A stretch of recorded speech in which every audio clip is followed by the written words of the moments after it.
अधिक माने फसल को ज्यादा तादाद में उगाने के लिए, ताकि हम फसल को एक्सपोर्ट ज्यादा कर सकें, ज्यादा बेच सकें, हम केमिकल्स, पेस्टिसाइड्स, फर्टिलाइजर्स का बहुत ज्यादा इस्तेमाल कर रहे हैं आज के इस समय में। सही कह रहा हूं, गलत कह रहा हूं? इस केमिकल्स का, इन फर्टिलाइजर्स का, इन पेस्टिसाइड्स का क्या दुष्प्रभाव है? जब ये मिट्टी में मिलते हैं तो मिट्टी से फसल में भी ये केमिकल्स एब्जॉर्ब होते हैं। तो ये सभी केमिकल्स जो हम इस्तेमाल कर रहे हैं, जो कि बहुत घातक है, वो हमारी फसल में भी पहुंचते हैं एज अ पोषक तत्व। अब जब इन खाद्य पदार्थों को जो केमिकल्स के इस्तेमाल से, फर्टिलाइजर्स के इस्तेमाल से उगाए गए हैं, जब हम खाते हैं तो इनके मौजूदा केमिकल्स हमारे शरीर में भी जाते हैं। आज के समय में कैंसर का सबसे बड़ा कारण है कि हम बहुत अधिक मात्रा में केमिकल्स का इस्तेमाल कर रहे हैं फसल को उगाने के लिए। सबसे मुख्य कारण है ये केमिकल्स, कैंसर की समस्या का। तो बहुत गंभीर विषय है। ज्यादा फर्टिलाइजर्स का इस्तेमाल करना से क्या नुकसान है? शारीरिक नुकसान तो है ही, आर्थिक नुकसान भी ज्यादा है। कैसे नुकसान है?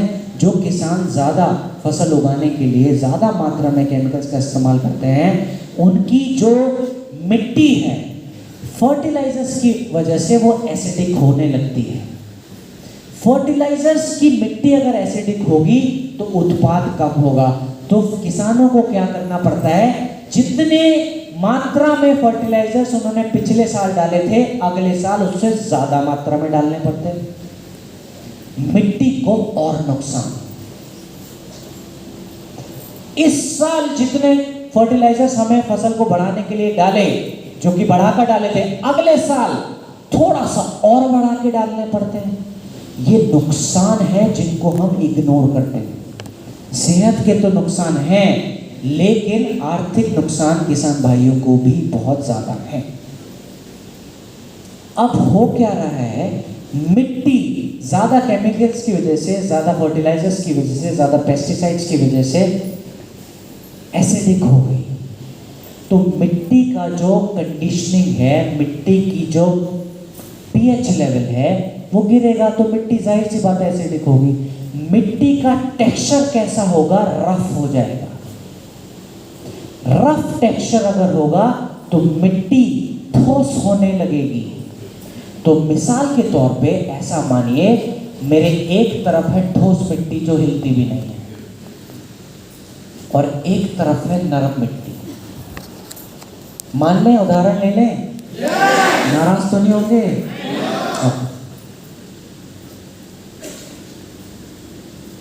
ठोस मिट्टी को गीला करने के लिए पानी ज्यादा लगेगा या कम लगेगा? ज्यादा लगेगा। पहला नुकसान किसान भाइयों के लिए कि ठोस मिट्टी, अगर मिट्टी ठोस होने लगी, रफ होने लगी, पानी ज्यादा पिया करेगी, तो पानी का बिल ज्यादा होगा कि कम होगा? ज्यादा होगा। तो पहला नुकसान ये हुआ कि एक तो मिट्टी पानी पिएगी। अब पानी ज्यादा पिएगी, सूखेगी कौन सी मिट्टी पहले? ठोस या नरम? ठोस पहले सूखेगी। तो दूसरा नुकसान, एक तो मिट्टी पानी ज्यादा पिएगी, दूसरा सूखेगी भी जल्दी, तो सिंचाई की दोबारा जरूरत जल्दी पड़ेगी, तो मेहनत भी दोबारा लगेगी, बिजली का बिल और भी बढ़ेगा। ठीक। अब क्या डीजल का इस्तेमाल भी किया जाता है जनरेटर चलाने में? बिजली के साथ साथ जनरेटर का बिल भी लगेगा, मेहनत भी ज्यादा लगेगी। अच्छा, अब मिट्टी ठोस है। महिलाओं का उदाहरण ले लें, बुरा तो नहीं लगेगा?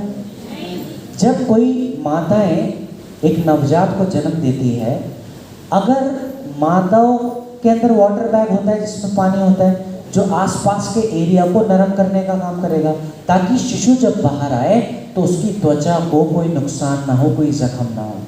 अब सोचो वो हिस्सा अगर नरम ना हो तो जब नवजात बाहर आएगा तो त्वचा का नुकसान होगा शिशु की। मिट्टी अगर ठोस रहेगी तो जब बीज अंकुरित होगा तो उसको नुकसान भी ज्यादा होगा, पहली क्रिया में ही नुकसान। अगर मिट्टी नरम रही तो बीज को मॉइस्चर ज्यादा देर तक मिलेगा, मॉइस्चर ज्यादा समय तक मिलेगा तो बीज अंकुरित जल्दी होगा। मिट्टी अगर नरम रही तो बीज अंकुरित जल्दी होगा और कम नुकसान के साथ होगा, क्योंकि मिट्टी का जो सरफेस है नरम है, ठोस नहीं है। हाँ कि ना? तो फायदे की बात है नुकसान की बात है? फायदे की बात है। तो मिट्टी का नरम होना फायदे की बात है। इसी फायदे में मदद करता है हमारा पहला प्रोडक्ट जिसका नाम है भूविटा सॉइल कंडीशनर। ये क्या करता है? सो मच ये क्या करता है? ठोस मिट्टी को नरम करने में मदद करता है, जिसकी वजह से सिंचाई की कम जरूरत पड़ती है। पानी कम पानी की मात्रा में मिट्टी जल्दी गीली हो जाती है, मिट्टी में मॉइस्चर ज्यादा देर तक बना रहता है, बीज जल्दी अंकुरित होता है, उसके साथ साथ कम नुकसान के साथ बीज अंकुरित होता है। तो पहला प्रोडक्ट भूविटा सॉइल कंडीशनर, ये सभी फायदों के लिए। अब मात्रा की बात करें तो 4 किलो भूविटा सॉइल कंडीशनर हमको इस्तेमाल करना है प्रति एकड़ पे। सबसे उत्तम समय है इसको इस्तेमाल का कि जिस समय आप बीज बोने के लिए जमीन को तैयार कर रहे हो, उस समय भूविटा सॉइल कंडीशनर का आप इस्तेमाल करें तो ये सबसे उत्तम समय है। अब बीज आपका जल्दी अंकुरित हो गया, कम नुकसान के साथ अंकुरित हो गया, कम खर्चे के साथ हो गया। आपका अगला कदम क्या होना चाहिए कि जो मौजूदा बीज है उसकी जड़ें अगर मजबूत होने लगे तो हमारा जो अगला प्रोडक्ट है उसका नाम है इको हरियाली। ये बीज की जड़ों को, जो अंकुरित बीज है उसकी जड़ों को मजबूत बनाने में मदद करता है। कैसे मदद करता है बता दो या छोड़ दो? चलो ये तो बता ही देते हैं, ये जरूरी है। देखिए ये मिट्टी का क्लाइमेटिक कंडीशन को इस तरह से करता है कि माइक्रो ऑर्गेनिज्म माने जीवाणुओं की तादाद भारी मात्रा में मिट्टी में मौजूद हो सकती है। अब ये जीवाणु जो हैं खाना बनते हैं हमारे पेड़ की जड़ों का। अब पेड़ की जड़ों को अपना खाना मिल गया तो ये मजबूत होना शुरू हो जाएंगे। तो आपने बीज जल्दी अंकुरित करा लिया, आपने कम खर्चे में करा लिया, कम नुकसान के साथ करा लिया, पेड़ की जड़ों को भी मजबूत कर लिया।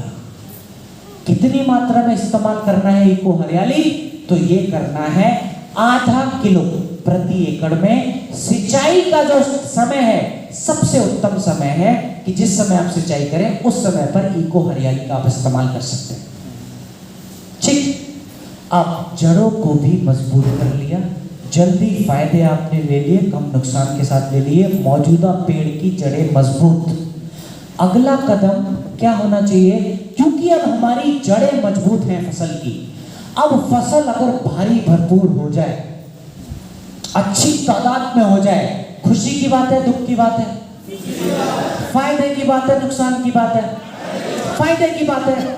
अगला जो प्रोडक्ट है वो इसी फायदों को देने में मदद करता है, उसका नाम है पीजीपीआर। ये पीजीपीआर पेड़ के अंदर प्रोटीन सिंथेसिस को बढ़ाता है, जिसकी वजह से फसल ज्यादा मात्रा में होने लगती है। और साथ ही साथ ये पीजीपीआर मिट्टी में मौजूदा जो पोषक तत्व आप डालते हैं, इन पोषक तत्वों को भी एब्जॉर्ब करने में मदद करता है। तो जितने भी पोषक तत्व हैं एब्जॉर्ब पेड़ अगर कर रहा है, फलेगा फूलेगा। तो ये जो पीजीपीआर है हमारे पेड़ की फसल की ग्रोथ को बढ़ाने में बहुत ज्यादा कारगर रूप से मदद करता है। बात करें कितनी मात्रा में इस्तेमाल करना है, तो 250 ml पीजीपीआर 200 लीटर पानी में डालकर स्प्रे करना है पेड़ पर। ठीक, तो फसल जल्दी उग गई, कम खर्चे के साथ उग गई, कम नुकसान के साथ उग गई, फसल मजबूत भी हो गई क्योंकि इसके जड़ें मजबूत हैं, और फसल भारी भरकम भी हो गई। अब आंधी आ जाए, नुकसान होगा फसल को, बिल्कुल होगा। लेकिन पेड़ में लचक है तो पेड़ बेंड होगा और वापस अपनी जगह पे आ जाएगा, होगा क्या नहीं होगा। लेकिन अगर पेड़ में लचक ना होती, पेड़ टूटता, नुकसान ज्यादा होता। अगला जो प्रोडक्ट है उसका नाम है एग्रो 90। ये एग्रो 90 पेड़ में लचक को बढ़ाने में बहुत ज्यादा मदद करता है, जिसकी वजह से अगर आपदा आती है, आंधी तूफान आते हैं, फसल को कम नुकसान होता है। हमेशा ध्यान रखिए, झुकता वही जिसमें जान है, अकड़ तो मुर्दे की पहचान है। कोई इंसान अगर मृत हो जाए तो वो अकड़ जाता है, लेकिन जिंदा रहे तो फ्लेक्सिबल है। तो फसल को अगर जिंदा रखना है तो उसमें लचक होनी जरूरी है। अब लचक किस वजह से आती है? एग्रो 90 सिलिकॉन की मात्रा को पूरा करने में मदद करता है पेड़ के अंदर, जिसकी वजह से पेड़ की लचक आ पाती है। ठीक, तो पेड़ फसल हमारी जल्दी हो गई, कम नुकसान के साथ हो गई, ठीक, साथ में जड़ें मजबूत, उसके बाद अच्छी तादाद में हो गई और फसल में लचक भी आ गई तो नुकसान कम होंगे। तो एग्रो 90 का इस्तेमाल अगर हम बात करें कितनी मात्रा में करना है, अगर पेड़ पे डालकर स्प्रे करने के लिए आप करते हैं तो आधा ml प्रति लीटर पानी में डालकर पेड़ में इस्तेमाल करना है। अगर मिट्टी में यूज करते हैं तो 1.25 ml प्रति लीटर पानी में डालकर इस्तेमाल करना है। तो इसी के साथ हमने कवर अप करे हैं हमारे एग्रीकल्चर के सभी प्रोडक्ट्स। काम के हैं, इस्तेमाल कर लेंगे, बहुत ज्यादा जरूरी है। हम खाना उगाने की क्रिया को अगर सुधार लें, अपनी सेहत को बहुत अच्छे से सुधार सकते हैं। तो इनका जरूर इस्तेमाल करिए, यह आप सभी की जिम्मेदारी है और इसको पूरी तरह से निभाएं और अपनी फसल को भी सही तरह से उगाने की प्रक्रिया का हिस्सा आप बने और अपने जो समाज है उसको सेहत की सुधारने का भी आप हिस्सा बन सकते हैं अगर आप इस तरीके से अपने फसल को उगाएं और अपनी जो खेती है, खेती बाड़ी की जो क्रिया है उसको करें। तो थैंक यू सो मच आज के समय